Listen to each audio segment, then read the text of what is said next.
if you want to record our podcast via camera, sure, you can do that. It's completely fine. Camera cast. Indy Popcon. Camera cast. Last time on Camera Cast. Oh my God. Brady, did you just start screaming? Yeah. Biafra did the Dragon Ball Z voice, so of course. Yeah, that's what I thought. It was a very quiet scream. It was very withheld. Okay, but seriously, when freaking Gohan is like got his arm broken and he's like, Kamehameha with one hand against Cell. Yeah. I was like 9 years old, and that was the coolest thing I ever saw. You were 9 years old? Just realized I said that in a bunch of them. Wait. You were 9 years old when that was out? I don't think that's right, is it? I don't think that's right. I think we were older. Somewhere between like, You're like 9 and 30. I was like 9 when it was Frieza Saga. Anybody out there know when these happened? You. What is it? Come here. We can't hear you or like yell at us.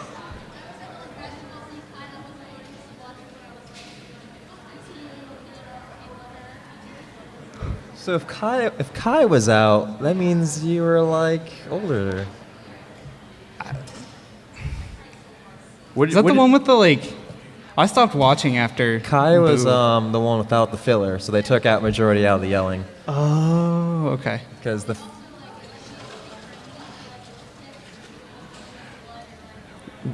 we apologize to our home viewers who cannot hear what this girl is saying, but she's talking about Dragon Ball Z Kai in case anybody won't know.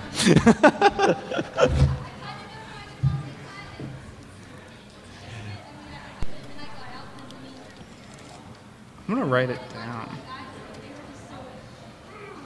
they changed things in Kai. They like took things out to like not make religious people get pissed off. Like the halos or circles and stuff? Yeah, they turned them into spheres. It was Really? Yeah, I saw one episode. I guess a and halo is still I was a like, circle. So I was my like, what is description- this? Huh. That's not what a dead person's thing is supposed to be. Is it like the Sims like diamond? Well, I didn't imagine our free-form podcast would be our first thing would be talking about Dragon Ball Z. hey man, Dragon Ball. We even already have that. We already have a podcast about Dragon Ball Z. Yeah. Yes. Wait. If you're going to tell us a joke, come up here. Come up here. Give her a microphone so we can hear this joke. Steven is going to come around the corner and be like, what is going on here now? We just let things happen. Just let things happen. Okay, that's cool. All right, let's hear this joke. Okay, it was, how many Super Saiyans does it take to screw in a light bulb? How many? Yeah, I have no idea. 1, but it takes 30 episodes. That's good. I almost That's expected it like over 9,000. What level of Super Saiyan though? I'm not sure. Okay, It so just doesn't like specify. regular Super Saiyans. Okay, I like that one. Super. Well, we See, that was- appreciate that joke. That was like the Yeah. worst part of Dragon Ball Z. Is like, You think so? yeah, like I you don't came think home so. from school and like you watched Pokemon and then Dragon Ball Z came on. Well, this was me. On what channel? What channel had Pokemon than Dragon Ball Z? Or you just changed? Toonami. Toonami, man. Toonami. When was that? It was Reboot and then Pokemon and then Dragon Ball Z. I don't know. I Then watched Sailor it in the Moon. morning. Then Gundam. Oh, really? Yeah, it came on at like 9 o'clock in the morning. Wow. And we get up early and there'd be like anime shows on and like, I guess it was like 4Kids. You remember 4Kids Network? Oh Yeah. god. Yeah, it played 4 Sonic Kids. and Do you remember when the 4Kids networks was just Fox? Like Yeah. it was a Fox show. I and, remember like, that. Before before the show would start or like a commercial break ended or began, they had little intros. It's like, what's a Zyzix? Do you know what Zyzix is? Zyzix is a town in California, and I heard it 50 times. That's what a Zyzix is, and nobody cares. 6. I don't know. I watched Cartoon Network, so. Oh no, I didn't have, I have ended those up- I channels s- growing up. Oh, okay. I had my parents were like, I don't want to say they're poor, but they're like super cheap. So we had those. Mine are too. We had 25 Understandable. channels and that was it. So Yeah. we kept to like PBS Kids and Hey, man. when the anime came on in the morning, it was like, oh man, Yu-Gi-Oh! It's like, I'm gonna finally. watch this. There's Yeah. Well, plenty we of have quality our programming. actual guest Oh, we're here gonna now. take it. But thank you for telling you us for your joining joke. us. Yeah, thanks a lot. What was your name? I'm Savannah. Savannah. nice Thank you, meeting you. Savannah. You're welcome. I'm writing that down because I feel like it's pertinent. Am I late? I what? Am I late? I think you're we're fine. early. We got the green light because we were just like cracking jokes already. Yeah. Oh, cool. So he's like, you can just start if you want. And I was like, man, he's gonna get here and he's not gonna know what's going on. No, that guy over there was just like waving, like, you're here, you're in the right spot, cool. So, what is your name and what do you do? I'm Steven, or also known as StevRayBro on YouTube and Twitch and basically every social media handle ever. Yeah, I was actually looking at that earlier because I was like, I wonder what all he has. And so I looked. It's called branding. Yeah. Yeah, you really, Well you really done. got on that early and got it all. Oh yeah, the only one. There's one site that's not my name, and it's because I don't care for the site, and it's DeviantArt. And I know a lot of people really like it, but I don't know. That's how I just describe stuff. I don't want to like hate on DeviantArt, but it seems like people don't use it as much anymore. But I could be completely wrong. On that Well, one. like a lot of people in the industry would be like, well, there's not a lot of industry people on there, so it's like usually a lot of like fan arts and such, which is totally cool because like 90% of my portfolio is fan art, so that's hypocritical of me. But it's more like, because there is legit people on there. It's just that there's kind of an atmosphere and a stigma to it. I mean, there's nothing wrong with it. Like, they have even a professional portfolio you can use. It's just, once you get to a certain point, it's like, this, again, coming from the guy who doesn't actually have a website, but you might as well just make a website, because they're basically free now, like Wix and stuff, you know? Yeah. Like, you just have to pay for, like, a domain name, you know? But if you're okay with, like, you know, StevRayBro.wix, yeah, it's cool. Yeah, well, and it seems like there are just plenty of people these days who know how to make websites as well. Like, you can throw a rock and hit somebody who is all right with Dreamweaver. So Well, because if you want a job in the creative industry, websites. Yep. There's always something. yeah, I work in IT, and so like sometimes people are like, "Do you do websites?" And I'm like, "No, I do like home networking." But so it's definitely something that's beginning to lapse over into the portfolio that that just about everybody needs to have. So. Yeah, well, I mean, like, with a world being so revolved around the web, it's like, why not? Right? Yeah, definitely. So I didn't realize it was you guys, by the way. I was like, hey, a podcast wants you. I'm like, all right, let's do this. I love podcasts. Well, I know that you always are really confused about what we are because you're like, you're a YouTube channel. I thought you were a podcast. I mean, I'm like, I mean, we're both. We're both. We do both. Don't you guys do Let's Plays? Yeah. Well, that's the first time I've ever heard you say that. I thought you last time you were like, I thought you were a podcast. I didn't know you did YouTube. No, I watched your guys' stuff. I always give everyone, like, a chance, you know? Yeah, we as soon as we met, like, I think that one of the number one ways that I've ever picked up new Let's Players or like anybody on YouTube is if I met them at a convention. Like last time, every person that had like a YouTube channel that I met here, I was like, I like them. I'm gonna go subscribe immediately. I don't know. It seems like it's a really rare concept to hear now. When you get, you're so used to getting like, oh, come to this event, come to this show I'm throwing, come to this party, come to this like what bar opening. Like it makes so much difference. The footwork. Never been to any of those. I don't know what you're talking about. I have an annoying amount of. Okay, when I say an annoying amount to normal people, of friends on Facebook, and even people who are like, who try to have massive networks on YouTube and stuff, don't even have that many friends on Facebook. I have like 1,500 friends on Facebook, so I get invited to things all the time, and I never turn it off just because I want to know what's. So I might want to know. I have advice on networking, and it's amazing. Like, I have a keen ability to network and just get people on my side. It's been pretty cool. Like, I mean, in 2008 through MySpace, I became friends with Bowling for Soup, which is a Grammy-nominated band. And then like it seemed like anywhere I go, people are like, "Oh, you know Steven? Yeah, And it's treat people like people. Yeah, and that's the number one rule. So like, for example, I was YouTube track coordinator for this convention, and so my job was to email people that are YouTubers and try to get them to come to the convention. And like they should just type up a little email and then send it to every mass message. And then that's not really my style. So what I did was every email I sent to someone was a personalized email. I looked at their channel. I tried to. That's a good way. Put a little something in there, and not even just like check out what their latest video was, just to be like, oh, here's a reference to that, Like the Completionist at the time, they had a co-host that made like a bear references. It was just like bear, and so like I typed out my email, and then after the signature, double space. Bears. It also helped that I had friends that were connected to some of them, but like generally, like for example, Joltoid, Emmy, and Dalton.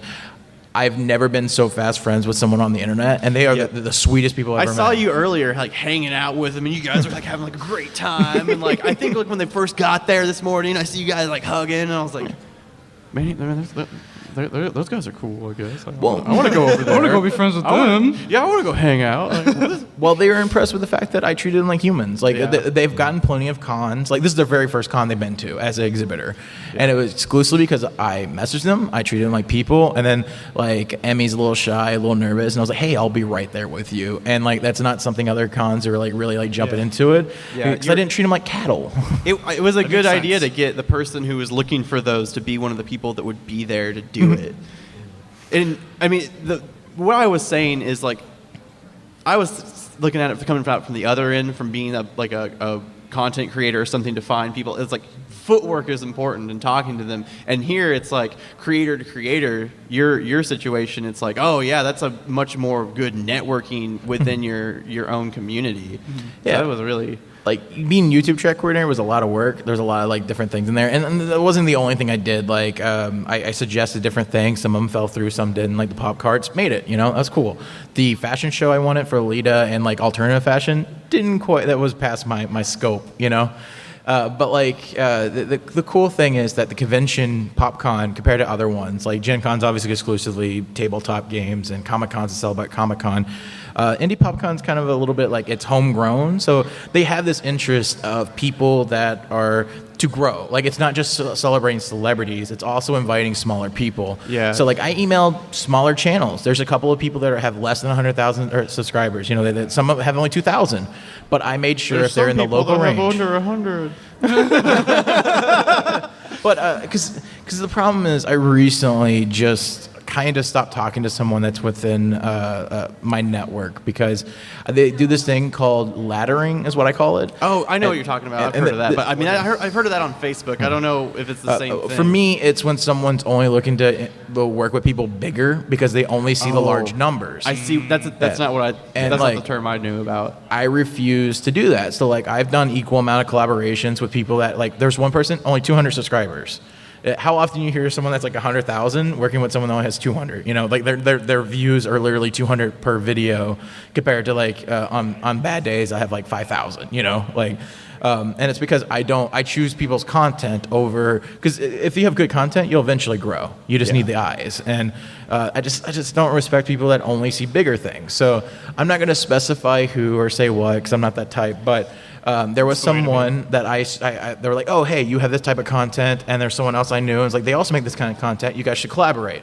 It was only slightly bigger than them. There goes that. And, Scratch that from the record. And then they found out that I'm friends with Joel Toit now. Like I play Splatoon with them and such, right? It's fun. And that's humble bragging there. Like I play with some big guys, And then they were like, oh, I should do a collaborate with them, and I'm like, but you just said you're not doing collaborations. When I gave them the other, that was the response. I missed that part of the story. But yeah, so I was like, hey, work with these people. And they're like, I'm kind of done with collabs for a little bit. I'm just going to focus on my own stuff. And all of a sudden, then 2 days later, literally 2 days later, it's like, could you do a thing for me? And I'm just like, and then that's kind of where I draw the line. I'm like, all right, that's clearly what they're focused on, not the content, not like trying to better themselves. It's literally just, all right, let's step this stone, let's go. Well, it seems like that takes a sense of the community out of it, like, because you're not trying to help everybody else, you're just trying to help yourself if you do something like that. Because like right now I'm in that spot where like I'm starting to like other bigger people that I watch are starting to notice me, and it's all like it's like, hey, because it's kind of hard to kind of just like become friends with random fans sometimes, because they don't see you as a person. They'll just be like, you're this person I watch, and they get so excited, but I'm a person with flaws, but they don't see them, and it's kind of it's hard to interact with them sometimes. But like these other people, it's like now they're seeing me as a bump on their radar, and they're like, hey, you want to play this game, or you want to do this, and it's like, friends. Well, because there's something really cool about other people that do what you do. I always like to keep creative people in my like group of friends, mostly ambitious people. Like if you're ambitious, I'll probably gravitate towards you, because that's how you get better. If you put people who aren't motivated, you tend to pick up the habits of other people. Yeah. So it's like that's no good. Yeah, definitely. Something that I really remember, like what you're talking about with the, working with people who aren't just going to progress, like who don't already have status and they're trying to grab higher. I remember something, I believe it was last year, that Wade said when we were here, and it really stuck with me. He's like, hey, no matter if how many people you have, just go and like branch out and talk to somebody. It doesn't matter if you're some small timer, like just go out. And I think that at the root of what he was saying, it was something like what you're getting at with like, you got to talk to them like they're people, because this is, when you come at them that way, they're like, oh, this person right here is talking to me this way. I'm going to want to invest time to help them and collaborate with them. Wade's a really good example of this, because like I had a couple of Let's Players come towards me about doing animation for them, especially after I did Wade's, because I did really well. It was Five Nights at Freddy's, so it was kind of like destined to. I watched it. Yeah. I liked it. It was rushed, but it was one of those things where I had hit the iron hot, so like it's not my favorite piece of work. Like one piece did sneak into my demo reel only because I needed some padding, which is a terrible thing to do. Don't do that. But I wanted it to be like 40 minutes long. I hit a beat, but he actually messaged me between things, just like, hey, what's up? How you doing? There was actual friendship building. When he saw me earlier today, he gave me a hug, and it's like there was actual connection. Versus some people are just like, so I want an animation. How much? That's it. There's no like, hey, what's up? Like even lie to me. Be like, hey, I saw some of your stuff. I'm really impressed. I like what you're doing.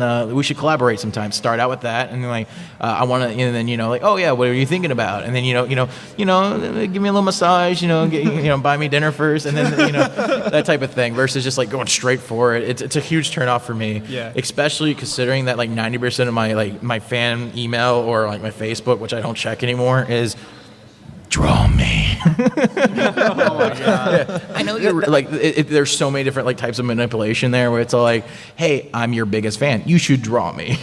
That's called entitlement.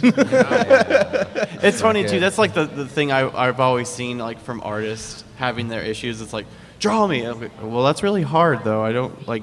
Why are you? Like, I don't just do it for free. It's a skill.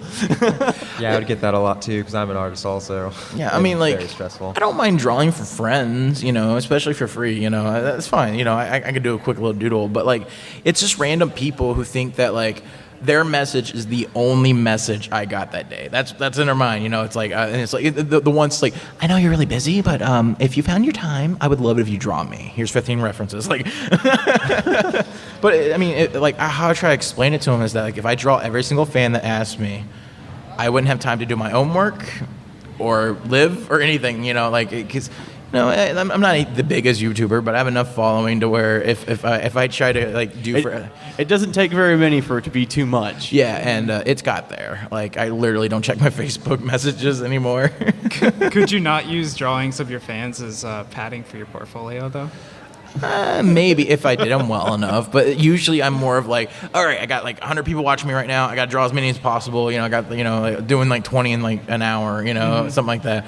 You don't normally get the greatest work, but they're excited because you spent time with them. Yeah. So because like you reciprocate that personal relationship that that you would expect from them. Yeah, almost. That sounds like digital footwork to me. Digital footwork? Yeah, digital footwork. Getting that FaceTime. It's not actually happening, but it is. It's just as like palpable. How do you ever say that word to them? Yeah. What? Oh, what? I Brady don't got know. some kind of problem? I don't know what word you were going. You want to go, Mike? By the way, I didn't get a chance to note this, but the guy sitting next to me has a notepad, and like when I said I'm going to tell you how to do networking, he actually picked it up and pretended it was writing. This is a non-visual medium, but that was hilarious. I know it's like 20 minutes later, but it needs to be noted. Are there little? Did he actually write words, or did he scribble? I will write words right now. There was no words at the time. Are you going to write the word words? No, I'm writing treat them like people? because I remembered it. I didn't have to write it down.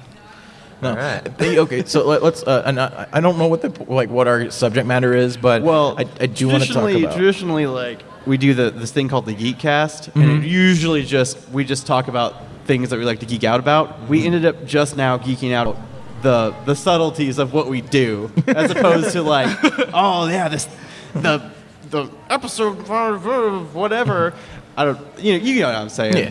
But right here and now, I'm doing it because I didn't get a chance to thank every YouTuber that came today. Because there's some people that volunteered, like I didn't get to actually interact with them before the convention, and I still haven't got to interact with everyone because there's like a pop card like at PopCon this year. We made pop cards where like it's the guests drawn by the artist of the convention, which represents the convention so much better than wristbands from last year, right? Yeah. I didn't even know that the wristbands were a thing that facilitated the same thing for the cards this year.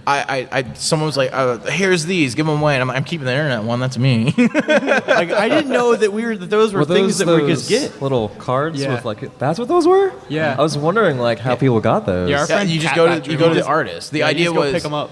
If you're a fan of Markiplier, you're going to want the Markiplier card. Well, you go to the artist who drew Markiplier. The artist who drew Markiplier now has a lot more exposure, a little bit more traffic, maybe more sales. It was something to really like the whole thing. It's supposed to be growth, isn't that like Indy Popcon's like main mission statement? Yeah, it's a brilliant idea. Yeah, so I was really excited about that. But I just want to take a time to thank all the YouTubers that came because I can vouch every single YouTuber came on only a flight and a hotel. There was no additional charge. There was no nothing. None of them are selling merchandise except for me and Joltoid. And it's only because we're artists and animators. We have to make our money somehow. But literally, they all are just here, just internet with fans. And I can't say that about any other medium ever. You don't see no down talking to celebrities, but you don't really see them coming without some kind of ulterior motive of selling autographs but it's straight up just to meet the fans. And that means so much to me, to know that this is the community that we've made, and they're so because honestly, fans are a really big part of YouTube, right? I mean, if you don't have fans, you can't make a living off of it. You don't get ad revenue, so there is a relationship there, and it's just really cool that everyone's honoring it. Yeah, I mean, I don't think I could ever if our channel ever blows up, I don't think I could ever be like, yes, my existence is worth you giving me money for for my ink on a paper or my picture. It's like we were talking about selling shirts is one of the things, but that's a shirt. You get to keep that. It's like, it's not. There is a 100% difference between selling merchandise and then selling yourself? I don't want to say yourself. Selling a signature or something. There's a difference. Yeah. I might in the future sell my signature for charity or something, but that would be the only reason if it's for a cause. I don't know. I cherish the fan. I mean, but they're doing a great ego boost on me, coming to me. There was a kid who came from New York, and literally the only thing he's here for is me. That's awesome. He's here for 3 days, and I'm just like, don't. He bought a lot of prints and some for a friend that couldn't make it, and it's just that's really cool. And he's like, I want to buy more. I'm like, no, man, I'm cutting you off. walk around, check out stuff, see some of the talented artists, and then if you don't spend all your money, then you can come back. But you're done for now. Yeah. Is that I don't want to say is it kind of like a burden? Not a burden, but does it weigh really heavy on you knowing that somebody would fly halfway across the country just to see you? Or it's really flattering. I was a little nervous about it because he's a very dedicated fan, and it's I don't want to ruin his perception of me, because he obviously cherishes it a lot. And I've met celebrities. I don't meet celebrities anymore because I've been let down too much. Power Rangers, for example. I haven't had a lot of good experiences with Power Rangers. Usually either them, because I don't buy autographs. I just don't believe in it. So I'll just go and shake their hand, and they usually don't like that. Really? Yeah, I mean, I won't go listing which ones I didn't like, but I will tell you the ones that are awesome. Bulk and Skull. They literally they don't charge much for autographs. Awesome. The first year they even gave my friend free ones because we ran into him in the bathroom. They will draw people pictures. They bought a couch. They just at Steam Comic Con they bought a couch, and it's for $10 you get a signature and you get to sit on the couch of doom, and and they literally are there. Weird Al, for example. I went to one of his concerts. You can always just tell he's there because he's having fun, and it's not about so much. Obviously it's making money to where he can live comfortably, but it's clearly that he's doing it for the fans, and that's what I love. That's what I eat. That powers me. Bulk and Skull is definitely that. And then the guy who plays Zack, the original Black Ranger, I waited in line for 20 minutes because the people in front of us brought a little kid who cannot tell the difference between a character on television and a character in real life, and he played that character for 20 minutes. The power that's not the right one. I was gonna say the power is yours, but that is Captain Planet. But he just acted it out, and it was the sweetest thing I ever saw. And like those two. But then I've had others like, you're my favorite Ranger. That's nice. All right. So it's pretty obvious to tell who's doing it because they love it and who's doing it for the money. And then like I know a little bit behind the scenes with Popcon, and I can't specify too many things, but like I know what some celebrities charge and what ridiculous rates, and I've honestly lost a respect for a lot of celebrities because let's just say that some of them were charging like over what most people make in a year for like an hour. I haven't even like paid attention to what they are because I can't afford them. The only person I've met so far is oh my god, this is super embarrassing because I'm like dyslexic in his name in my head. Yeah. Edward James Olmos. That's right. Yeah, that's right. Yeah, I got it right. It right. And Admiral Adama. Admiral Adama. Oh my god, I almost cried a little bit. I almost cried a little bit. I didn't, but I almost he was like every time like last year we met Dee. I can't remember her real name. He was jonesing out for her. I honestly didn't meet any of the celebrities I think it last might year. be Candace. Anybody from Battlestar Galactica, so far, I've met two, is like the most nicest. Oh yeah, you like my show? That's they're so really good. nice. So, and like they're like, oh yeah, I love that show. It's so good. It's like you're on it, you're not sick of it. And it's like this thing, like they're fans too, kind of like. I didn't quite get as much from Edward James Olmos in the way of being a fan, but it was just like he was really warm about like he's like, oh yeah, you really appreciate my work, and like our one of our other guys, Rodrigo, he really loves that show. He's not here today, but like sucks to be Rodrigo. especially since I met Edward James Olmos. His favorite character in Battlestar Galactica was Hot Dog, who is in real life Edward James Olmos' actual son. Okay. And I got to tell him the story. It's like, yep, that's one of the best lines and one of the best scenes in Battlestar Galactica is Hot Dog in the Galactica about to shoot out. He's like, well, this will be interesting. In like this like very like intense, ridiculous scene, he's just like, well, this will be interesting. He shoots out right into this mid-action. And it was like, I don't know, like you could see it in his eyes. He's like, yeah. I don't know if he remembers it, but he was like, yeah, that actually probably was really good. Even if he didn't remember it, because like, I don't assume that after like how many ever seasons that was on, he'd remember. I think after you're like 300 episodes in, it's like it all becomes one. Yeah. It's all a memory. Yeah. I accidentally met a celebrity today, Sarah Ann Williams. And like I didn't know who she was, so because it was one of those things. Cause like I don't know if I know who she is. Who is she? She's a voice actor, does a lot of anime, like really big ones. Okay, if I'm sure if I'd see what she played. She's like right next to Elspeth in the big thing. She's the pink hair girl. Yeah, from Kill la Kill. Yeah. Gotcha. Okay. So she did not have pink hair today, but like when I first met her, I thought she was Brizzy Voice's agent because she kind of walked in with the other YouTubers, and then like people were looking for their pop cards, because Andre had his cards because his artist Byron Elliott couldn't make it to the convention, so like so Elspeth and Andre both have their own cards, and so like some of the other celebrities are like, where's our card? We want to give out cards, It's like, well, they're with the artist, and so like I kind of did my thing where like I dragged the artist to the people, so like I kind of interrupted a bunch of the Markiplier's group. I was like just kind of like I got one of them through where they got to talk to Mark real quick, and Mark was excited. And then I was like, all right, I'm just gonna get the other three just so we don't have to keep interrupting over and over again.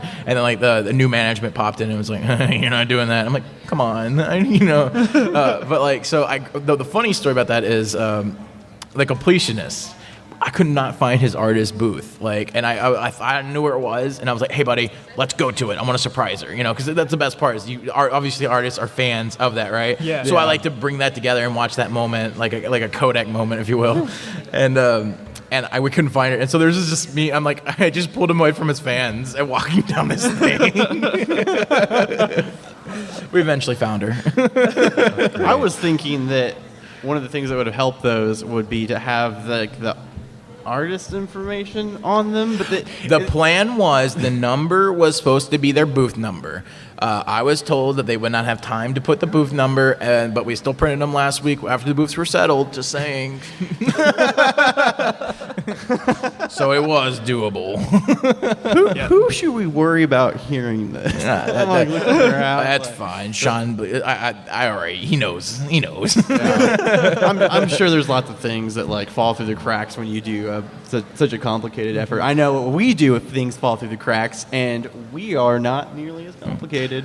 But what we did do is... Wow, that wasn't passive aggressive. So your cohorts suck? Is that what I'm hearing? Wait, what? What did you say? I'm just picking up subtly. Oh, it's just like sometimes it's just hard to get all of us together since there's, 5 of us? Yeah. Yeah. I had a There was podcast 6, for it's 5 not episodes. I know. And there was only one other guy, so... Yeah, it's like I think we only actually had one meeting where all 5 of us were there. And one was And on it was- Skype. Yeah. No. That's not the one because Rodrigo wasn't there. It was a year ago. It was over a year ago before we were an actual YouTube, and we all decided that these were all of the people that were going to be in our channel, and we like recorded like this weird discussion. It was just call it our first podcast where we literally talked about lots of different things. Like it was like when we first were going to do the music podcast, and like the predecessor to the Geekcast just pushed into one, and then it just never became anything because Rodrigo just forgot about it. I don't remember that. We need to find that. I don't think it exists anymore. I don't know what he saved it as. But you know what I did find on our old files? Because like I recently became the new editor, so I inherit all of our files. I found like all of these weird things that like Brady just decides that he's like, that's kind of funny. I made that noise in Audacity. I'm going to save that. Like just random noises.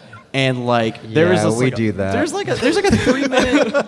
3-minute discussion that I don't exactly know if anything crazy happens in it because I just didn't listen to it all the way through. I just clicked through it and I'm like, I guess we needed to save this for some reason. I took a Beatles approach. I just saved everything that we did. Yeah, which I do kind of like that. I mean, instantly when we sat down, we probably should have hit the record button here because he's like, hey, maybe you should start. You're already like going. Oh, okay, I see. Yeah. So we just end up doing things randomly. It's like good, if we're like, crap, we're not recording. Yeah, there's been a couple of times where I'll be like having a conversation with people. Oh no, the worst part is when you're like about to set up like I did a lot of like cartoon like after the end of the week where we're going to talk about all the cartoons that happen that we care about at least, and then like we just talk about it before the thing, and it's like we should have been recording. This would have been so good. That happens so many times. Yeah. To where now when I show up at a place and we are going to record, I usually don't say anything, and like. I don't know if it's startling for everybody else how all of a sudden it's like, I'm like, oh, I got all this stuff to talk about. I've been saving it. Like I still have conversations saved from like 7 months ago to bring up on a certain video chain. I start doing that now. Yeah, I'm ready. We are so. I'm ready. Yeah, but it's like, oh man, that episode was really good. Yeah, just this, and I just want to do the another visual gag there. But I put my finger onto my friend here. I'm Brady. Brady. Yes. I put my finger on his lips and then pushed them down. Podcast needs visuals. Well, we brought our camera, and my girlfriend over there was like, "Do you want us to record?" And I was like, "No, it's kind of pointless." But No, that's I don't know. I tried once with one of the podcasts. I spent the time to edit footage of what we're talking about, and it got somehow copyright. So what I do on YouTube is I'll shrink it down, I'll flip it, I'll put a color gradient on top of it, and it still got copyright claimed. And Wow. I was the idiot. Like, I'm going to start editing the 2-hour podcast with visuals. And then that did not. The fruits of that. how did not long happen. was this clip? It was there was multiple clips because it was like during last year's E3 I think where they announced the amiibos, and then it was just like I don't even. I'm I too old for those. I know that there's a bunch of crap evolving around those things, but as soon as I saw an amiibo, I'm like, those things are fucking stupid. And now I hear that they're like, there's some kind of disparity of amiibos. I gotta get my amiibos, and I'm like, this is like the Beanie Babies all over again. I literally said these are dumb, and now I have like 22 of them. Like, don't they unlock like 22 certain things? amiibos? Yeah, I own 22 amiibos. I only buy the ones I think look good. So imagine the people who have even more. Oh my god. Did you hear about the Samus one when it has like the two Buster arms? The toucan. I want that so bad. It's like there's like it they're malfunctioned. Like, I know the mold. So I just want to point out, I Buster feel like arms. we were initially talking about something different, and now we're on amiibos. What were I we want to talk talking about amiibos. Okay, you know? talk about amiibos. This is what's happening. This is I how don't know. Geekcast works. Yeah, yeah, We yeah. go This is how on time. it is, yeah. I mean, that's the reason why I couldn't have like any podcast that was like one thing, because I would always like jump board onto something else. Yeah. But no amiibos. So you're talking about the dual Samus guns, those things. Yeah, things worth shoot, so bang, much bang, money. bang, bang arms, and so like my theory on how amiibos are made is, if you look, they're all exactly like the CG model. So I'm assuming they're 3D printed. They're cut up because I took a 3D printing class, so I know how this thing goes, right? and then what you do is you break off the 3D model and you section off different things, so you can do one mat that are clear, and you have to like shave off stuff. And like I ran into a Nintendo wrap once because luckily a friend gave me a Toad. And Toads are the rare one of the set. Like they don't even advertise the Toad's part of the set. That's how rare it is. Like if you didn't know, if you weren't in the amiibo, like the whatever you call it, the flow of knowledge.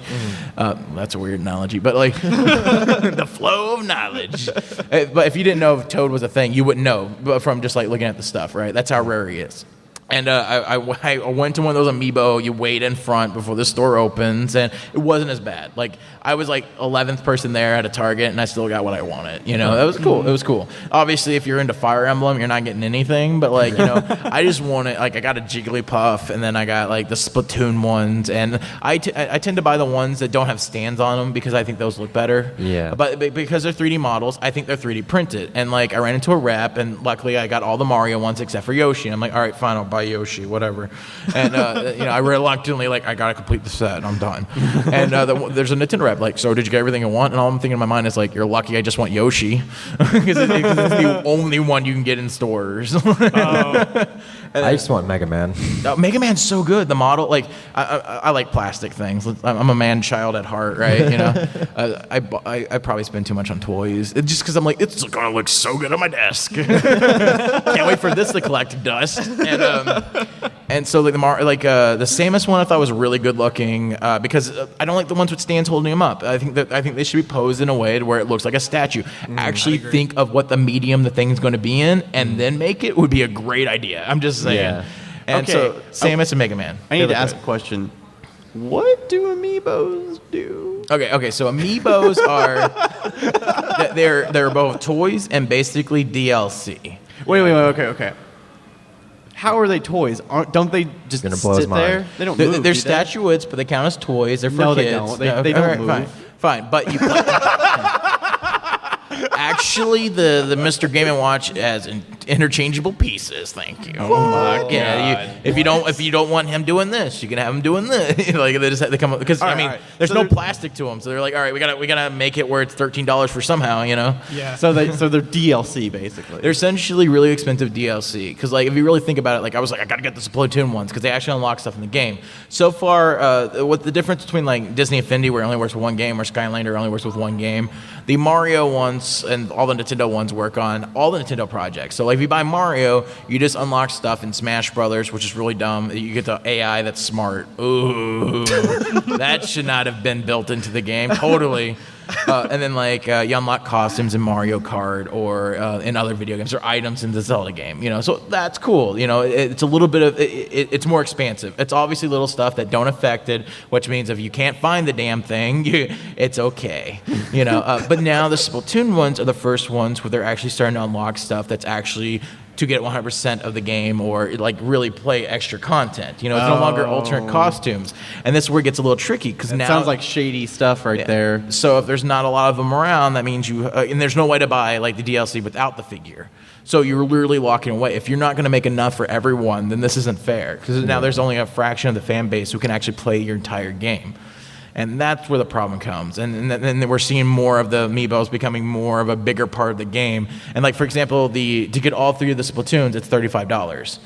The DLC that comes with it, 3 costumes, and replaying the main storyline with the different weapons, that's not worth $35. But if you think of it as the statues, which I really wanted, and I knew I couldn't get them otherwise, there's that whole like collector mentality. Well, that's exactly why they did, because they're able to convince you that you need to buy the statuette because it'll give you more in the game, and it's because of capitalism. Oh no, I 100% believe Nintendo can be really dumb sometimes. Like, look at the Wii U. They marketed that thing terribly. There's a reason why they're jumping to another console, and it's because they marketed it as a controller. They had the price way too high, and they changed their shifts from casual gamers to hardcore gamers. All the hardcore gamers already abandoned it, and all the casual gamers are going to jump onto this $300 what appears to be just a controller. Yeah. And but sometimes you're like every 2 steps they don't learn a lesson. They're like, we can break the mold, and then they go back to, okay, let's rethink things. Now they're doing the Wii. They saw that the Wii, if you don't make a lot of them, they sell like hotcakes because there's demand. Oh no, the Wii sold out, but there's only 2 of them. But it makes it more impressive. And in our monkey brains, they were like, we got to get it now. And then they're also low cost. That's the 2 things you have to have, and that's the 2 things that Wii U wasn't. And now the amiibos, they're $10, $20, $12 a piece, right?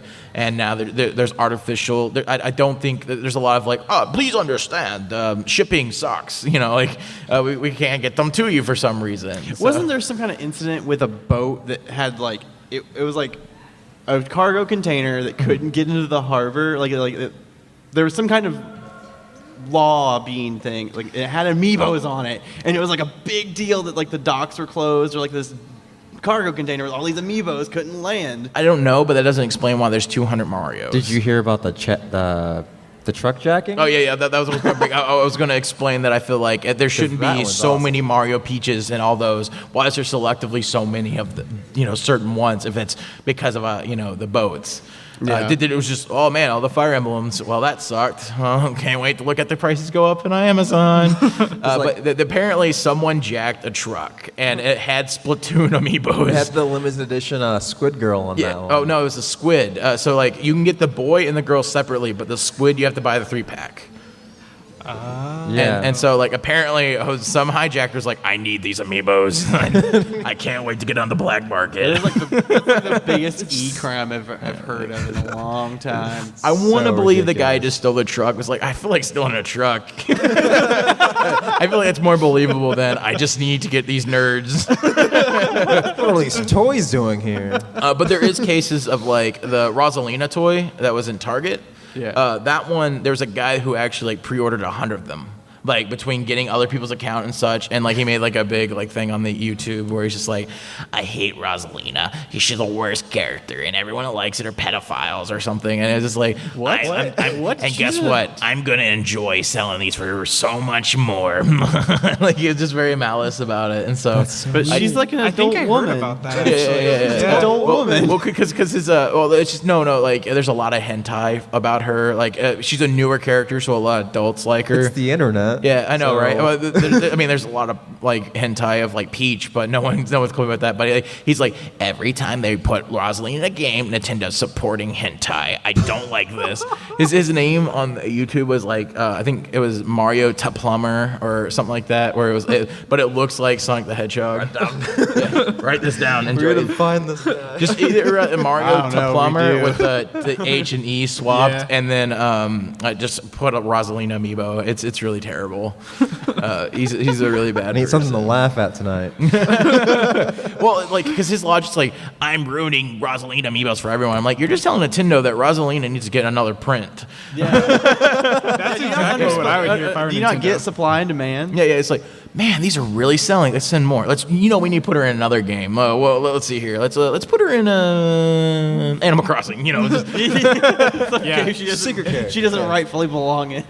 If I were Nintendo, I would absolutely do everything I could to just stick it to that guy because What's going to just be be great? funny. What's going to be great is that they're just going to go through all the Mario character or all the Smash Brothers characters, and once they get done, they're going to like after everyone's bought them all because they're crazy about it. They're going to be like, all right, issue 2, and then they're going to send. And now all of them are going to be less sparse because everyone already bought all the first wave. Well, now Yeah. they're gonna have to make like the new DLC characters because they have like Ryu now. Yeah, Right? those were always Street planned. Fighter? Yeah, he's in the Yeah. game. Yeah. This is like came out like 2 weeks ago or something like Well, I'm that. Yeah. terrible at he actually plays like Street Fighter though. Like Yeah. he has the smash attacks, but like if you do the actual like arrow combinations, it does it stronger.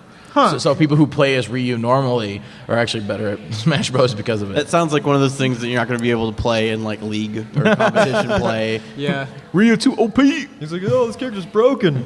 That's But- like, I don't know, that just seems like a really cool way to tie him into the game, though. Like, they kind of did a similar thing with guy from Punch-Out! Little Mac. Yeah, Lil Mac. Like, they completely altered the way that the characters normally work. Side note about Little Mac, he's the only amiibo. Okay, I bought Jigglypuff because I promised someone Jigglypuff. I picked up Jigglypuff. It all comes back to the amiibos. Yeah, let me tell the story here. So, like, he's actually here. Basically, what happened was I bought Jigglypuff because I was like, oh, you know, it's going to be rare. What's the chance of me getting Jigglypuff after this? I don't really care for her. I didn't really want her. But it was like, you know, you picked a little piece of fruit, you know, get it while you can. And it turns out she goes really great with, like, Pac-Man, where, like, her hand's like this up, and it hits right at Pac-Man's arm, so it looks like they're dating, and he's got, like, this, like, wink to it. So, like, I can't. So, I promised someone it, and I was like, I fell in love with that little thing. Like, that has to be on my display. So, I was like, all right, the guy was going to pay me $20 just for it. And I was like, all right, well, I found one online for $20, so I bought it, and I was just going to give him that. I was just going to break even, you know. And then his wife got it for him for their anniversary, and so now he's still going to like buy it off of me because he feels bad about the thing. But it was like, oh, that sucked, you know. Yeah. But I bought Little Mac online for a little bit more. Like I promised myself I wouldn't do it, but out of all the amiibos, Little Mac was the only one that I haven't gotten that I really wanted. So one thing about Smash Bros. DLC I want to bring up is that like a lot of people are like, well, Mewtwo took a long time to get made. There was like 4 months between him being announced and him being released. And then all of a sudden there's 3 new DLC characters. And I love the naiveness of like little kids because, or at least YouTuber comments, right? And it's everyone's like, how did they make 3 characters when it took them 4 months to make Mewtwo? And I'm like, you do know the course of a game usually is about 3 to 4 years, right? It does not take them 4 months to make one character if they made 50 in 3 years, right? Yeah. And it's like, so some people think you actually get a vote with the Smash ballot. You know, they had a vote where you can pick any character, and so everyone's like Shrek and Goku. But Yeah. Oh my God! If Remember Shrek, that? I if Shrek forgot is in about Super that. Smash. Oh my god, that was the Did worst. you miss that vote? That was a thing. No, I voted for Shrek. People had YouTube videos of Shrek being in like Smash Bros. And fighting. You can make so many good puns. But my theory on that was the way to give the audience, the people who play the game, like they have a choice. But I guarantee they've been working on the DLC for a long time, and that the 2 that are the last 2 have been predetermined for a long time. Because there's no way they can just be like overnight, be like, oh, we decided, so the winner is this, comes out this next month. Doesn't work that way. So like they clearly were working on Ryu, Lucas and Roy. I'm so glad Roy's back. Well, keep in mind that all the characters of DLC besides Ryu have been like you can just port them over, update their models, and then slightly tweak the thing. Yeah. So like none of them are really that big deal. So the fact that they're charging like $3 per character is a little ridiculous. Yeah.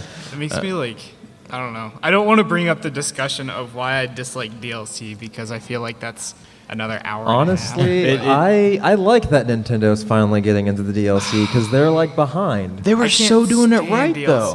They were doing it right, but Mario Kart 8 Yeah. for $12, you basically doubled a $60 game. Yeah. That was a hell of a deal. That was great. Now Smash Brothers, where it's like $3 for hey, here's One Lucas character. or here's Ness without a cap. The last DLC I ever Like- bought was like, what was that game we played? Halo 4. Oh, yeah. And remember the first DLC that came out for it? I bought that for $12, and we never got the maps. no, we got the maps. Like, they really? sucked. They're the same 3 maps. Oh, and like, yeah, I they say are. the same 3. It's like, this is like the same kind of thing. It's like a symmetrical whatnot that looks like this, and I'm like, I never again, and Yeah, I they never did did. And kinda like, suck. so many more DLCs came out for it, and I never played on any of them. And now in a matchmaking match, I have like all the original ones, and I think I deleted that $12. Like I just deleted $12 out of my account because I hated those maps so much. And now, if I'm going into a matchmaking thing, it's Those like maps are free. Are they? Yeah. Oh well, maybe I should download them now. But the point, they'll just be there. the point is, well, no, I don't have them. Well, no, Well, like if you at play some it, point- the map will just be there. At some point, I didn't have them downloaded. I didn't have them. Mm-hmm. So I would be sitting in matchmaking, not matching with anybody because they're all playing on some stupid level I don't have. Do you not care that you're hitting the table and hitting the mics, or is there like some kind of to stop that?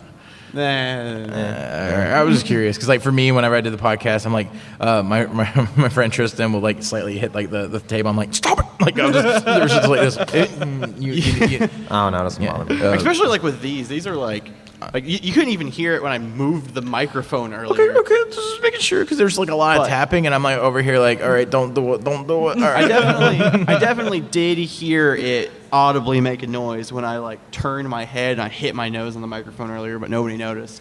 I didn't notice. Yeah, he noticed. He saw it. But, I apologize because I'm very long-winded because I like to like spill out what I know. But there is a point I want to make about video games and DLC, and why there's so much of it, and why everything's going this like the whole like pay-to-play thing that's getting more and more and bigger. It's because technically video games are actually cheaper than what they're supposed to be. If you look at inflation and how much games and movies too, if you notice movies are still like what $20-$30 because people are not gonna, as soon as you raise prices of video games, everyone's like not doing that, you know. And used games are such a big deal. Well, the big thing is that no matter what, the game price is staying the same, but the amount of budget's growing. How many video games are these multi-million-dollar games, you know? And I never thought about that. A video game has stayed the same price, about $50 to $60 since, well, probably the mid 2000s. Say 19. Super Nintendo games were that price. I think he's saying the infiltration, the inflation of it too, or no? There's no Super inflation. Nintendo games were 50 to 60. As money rises, you know, the cost of dollar gets weakened. The video games should have risen, right? That just like, you know, everything else, but it didn't. So keep in mind, but there's still these games making $30 million games, right? But if they're only making $1 million, they're not making as much profit, right? If the thing. So how do you do that? DLC, additional content, and limited editions, and all that stuff. Well, and plus so like a lot of people are really upset about DRM. Does anyone know what DRM means? Like digital rights management. Digital rights management. Yeah. And you remember everyone's like, oh my God, Xbox One's DRM. That's Satan, you know.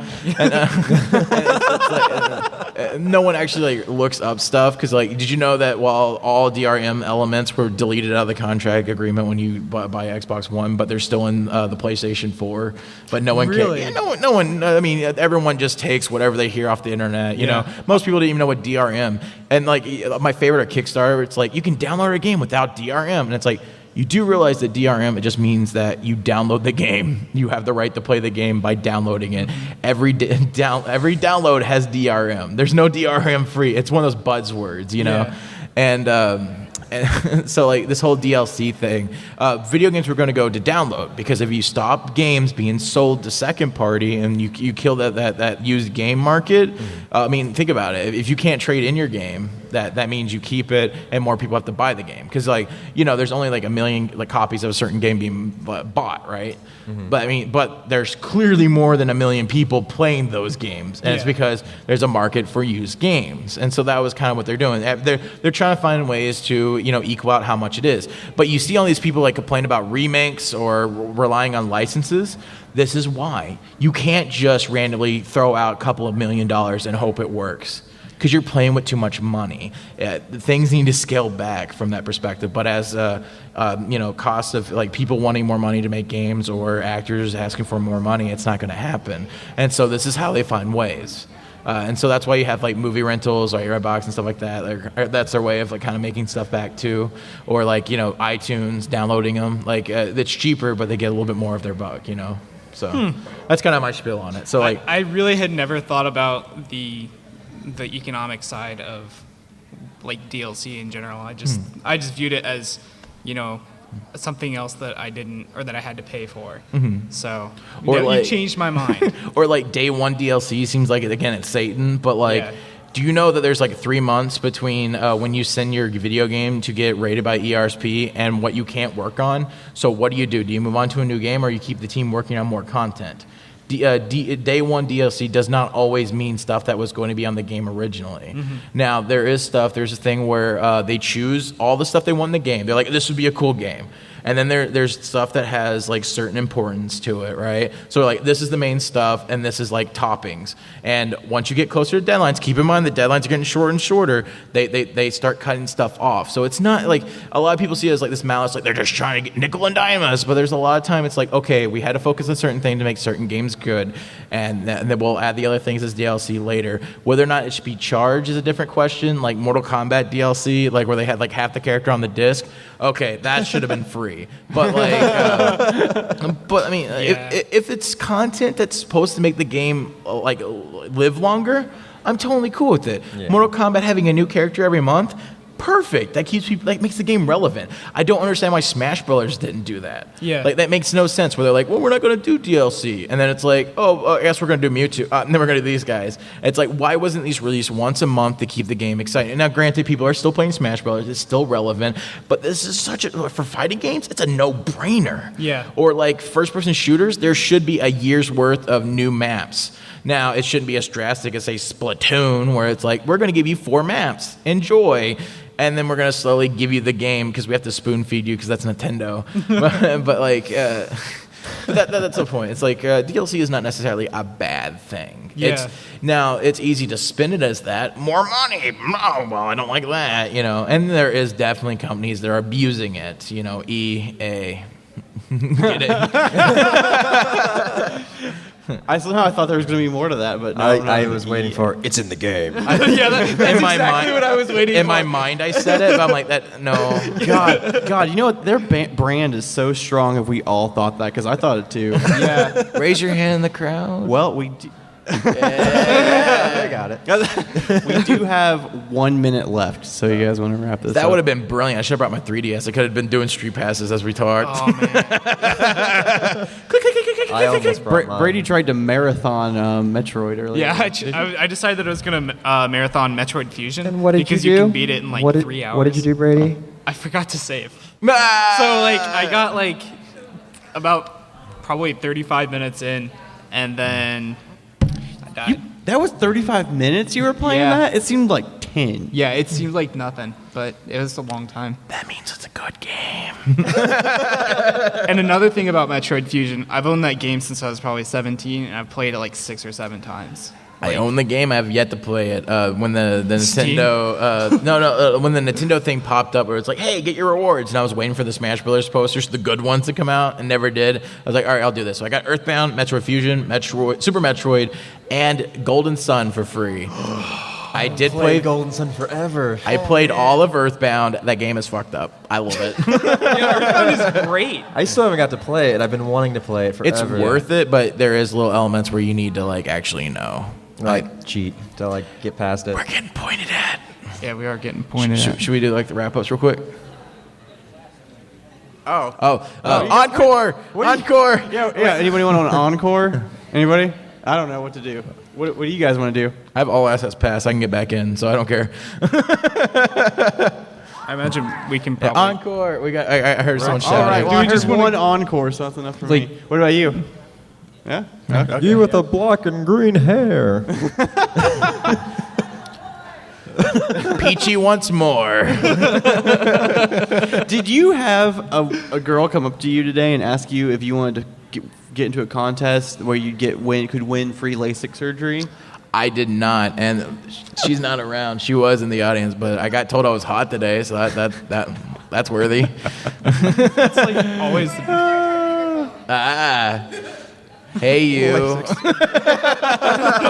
that was like the weirdest thing. Like, she came straight up to us, like me and Biafra, and asked, and I was like, "Are you asking us that because we have glasses on?" And she's like, "Yes." I feel left out.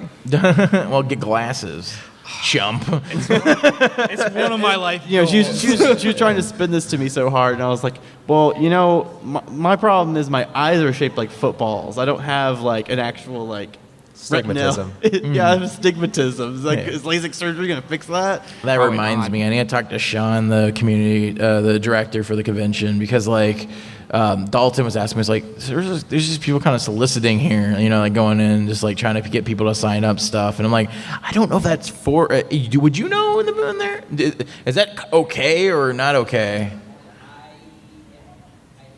Yeah, that was the same thing I told him. So. I knew like last year they had like the auto insurance. Yeah, thing but that was and something whatnot. that they clearly went through the channels. So- Like they had a booth there, and then they had Bumblebee.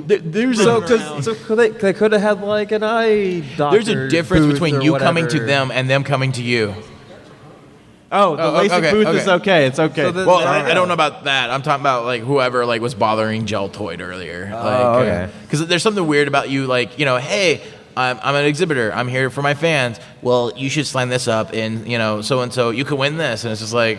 Don't go to come to them. If you can seduce them with like a little dance to get them to come to your booth, sure. But like, wait. What was this?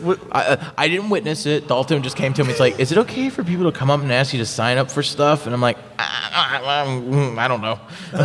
I'm currently drawing a request. The only other thing we had like that is like somebody. It doesn't sound like it's the same thing because we got invited to something tonight that's like something for Let's Players. It's like, oh yeah, game developers and like Let's Players. Like I don't know if it's a mingle or it's like something that their company puts on. I know there's like a Scotty's Brew House like event or That's something. it. That's it. That's actually by Popcon. I know that like LA, Yeah. for example, someone's got really loud ringtone or video game music or something. But That's so far away too. oh Like wow. it's no one even like who. Is that turned down for what? I love when people are trying to share Damn their it, music Bobby. to me. Oh man, okay. Random subject. Because I used to work at a school that was local to here, and like by used to, I mean like I quit like Monday.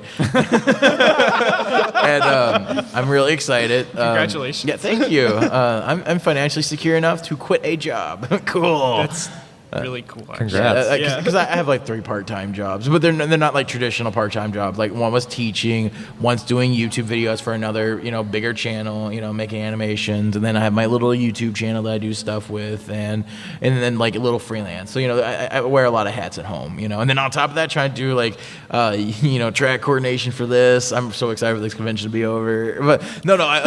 Like to be honest, this year was fantastic for PopCon. Like I had people come to me. There was, again, someone traveled from New York for 3 days here. Like I'm a slightly bigger YouTuber, so like I'm actually getting some attention. It's amazing. That makes you sound such like a brat. Like I got some attention. And then, but like this year's just been a lot of fun. I think there's a lot more like people booming around, especially for Friday. So I'm super stoked about tomorrow because like there was literally like I was swamped for most of the day. That was not last year. Last year was like. There was like a guy like not even knowing who I was, and then like I did a panel with some bigger YouTubers, and all of a sudden it's like people showing up to my panel and be like, "Oh no, this is the greatest." There's a guy, I'm not gonna say which cosplay because he's here today, but he was just like, "I don't know who you are. I wish you were I wish you were Ego Raptor." He did not say that. He did that, and like it just said it as if like that was an okay thing to say to someone. Crappy. God. That's a terrible thing to say. terrible. Keep in mind that is the one con experience that I have in my mind still. Like it's very like I Wait. so was good. that today or was No, that was last year. That was after a last year? panel. Oh, Just like, okay. so it's like, you're Still worth pretty- a damn, pretty huh? rude. Cool. I wish you were someone bigger. I remember the one thing that has like been told to me so far as related to my channel that's made me mad. Like I don't think that either one of you guys were here for this. I think it was when Jake was with us. I'm prepared to be offended. You get ready. Yeah, you get ready.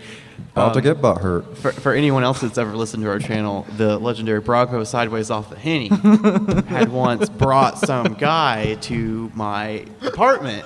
And he's like talking, I don't know what this guy's deal is. Like he has some kind of like, he's supposed to have some kind of memory problem.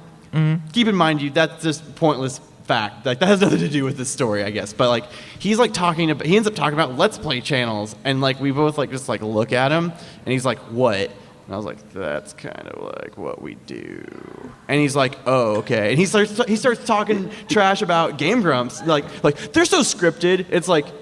In what world do you think that is scripted? I'm not saying it's like okay, you're gonna go to this rock, and then you're gonna jump over this lake, and you're gonna attack this bird. Like They act like Game Bros funny put thing. effort into their videos. Then make a joke about this like dead person. Yeah. And like I remember telling him, like looking at him and being like, it's like, well, they've done like improv comedy classes and stuff, and he's like, and then he looks at me. That's just some like when I say they've done that, I mean they've been to like a handful from what I've heard on videos. Okay. It's not like they are improv comics. I was gonna say they're not classically trained. Yeah, they're What are not. you talking about? They're not. And, as far as I know, the only person that is Ninja Brian, and he's not even a Game Grump. Yeah. So like surprisingly, but Danny Sexbang was my most popular print today. I remember I seeing wish that. I made a bigger print. I made it really small because this is a friendly, a family-friendly convention, right? And in this picture, it's Danny Sexbang in a pose, and then underneath it's Jade from Mortal Kombat grabbing his nuts. I remember that one from last year. But the thing is that, after he was like, I'm telling him that, he's like, oh, well, good for them. I'm like, okay, all right, well, I mean, yeah, I don't think they're scripted, but we're definitely not scripted. And he's like, okay, yeah, it's cool that that you're doing that, but I'm never gonna watch your channel. It's like, dude, like, Oh, I remember that. especially Why haven't I like, heard this? I don't know, like I was super mad, and That was today? That was not today. Oh, okay, that was okay, not okay, today. okay. That was just on my own personal experience. Okay. Let's okay. hope And we it get was out. I know, especially like it's one thing if we were like in public at some kind of thing like this, but it's like it was like at my house, and I felt like you're kind of like dancing with the dragon right now, or poking the bear. Like, you don't want to like Poking the you might bear. want to like, what are you doing? Like that's like seriously like me going to someone who does whatever for a living, and I'm like, yeah, that's not very good. You know what I mean? Like like you're just like talking smack to them. It's Yeah. like, I don't care what it is. It's good. It's not good. Well, I mean, like most people have the dignity to be like, all right, you don't want to insult the person. There's always kind of like, even if you don't like their content, or you think they're a little bit amateurish or something, there's always kind of that like grin and bear it thing where you're like, that's cool, and then you're just like, all right, and then you just throw away their business card like a decent human being. I mean, I lost your guys last year. I was making a joke, like I threw away your business card. Yeah, I did not do that well. Everyone looked at me like dumbfounded and was like, "Yep, that timing was off." Go me. Oh well. No, but I mean, like you kept with me on Facebook, Yeah, I remember it was like 3 weeks ago. I sent you that picture of Bill Cipher because that's like one of the things I remember about you. I'm like, oh, he's also into Gravity Falls, and I don't know anybody else that likes Gravity Falls. Who doesn't like Gravity Falls? People who don't know about it. Yeah, exactly. Quite honestly, like that's the I fit answer in is a people who don't know about Yeah. it. Like it's not like I've never met someone who's like, I don't like Gravity Falls. Like Gravity can't even fall. what? That good one, Biafra. I made it. He made a very bad physics I made a joke. physics joke. Can we boot him from the podcast? No. Can we like you are the weakest link? Goodbye. Movement to vote Biafra out of the podcast. Says Why the can't I guy make who did the terrible joke before about Alright. business cards. Well, it has been fun. We're getting the wrap-up signal. Oh, we're getting the wrap-up signal? No. For No, all access. We're having too much fun. His badge. No, look. His I missed badge has plus my one. face on it. Look. For people who can't see, because this is an audio base, or this is audio base. All the volunteers have my picture on them, so I'm king of the volunteers. I noticed that. That's a pretty good. Yeah. I was- though. If you guys are gonna duke it out, I'm like, I don't know what happened. Our handler and our guest started fighting. We just didn't know what to do, so we kept rolling. You honestly could have just like after I leave, you can just be like, so Stev left in a drunken rage, and I wouldn't know. I mean, I could hear it through the thing, but Well, I do think we're gonna call it. yeah, I I don't do want need to press to. the issue. I don't want to press the issue to all of you new people, which we actually got some. We're Linear Radio. This is Stephen Brown or StevRayBro. Yeah, I make pretty pictures. That is actually his tagline. I think it's really cute. Oh man, the podcast is over, but I really want to talk about Sem Pizza Pie. That's You can come back on our show anytime because All we wanted you anyway to be on our show. And Did this you is guys- a really cheap way of getting you. We're like, we want him. He's probably going to do it, and we know it this time. Can I go to your guys' place and not film over Skype because that's just really terrible? Yeah, I don't. You know what? We don't know how to do that yet. So if you can teach us how to film over Skype, that'd be great. You call someone on Skype. I don't know how to record it. We'll talk about that. It's been great. Indy Popcon 2015. Something. Sign off. Yeah. Drop the mic. Let's not hit the expensive. was that I know. I'm No. not brave enough to actually take I'm out. the mic out. Who made the beeping?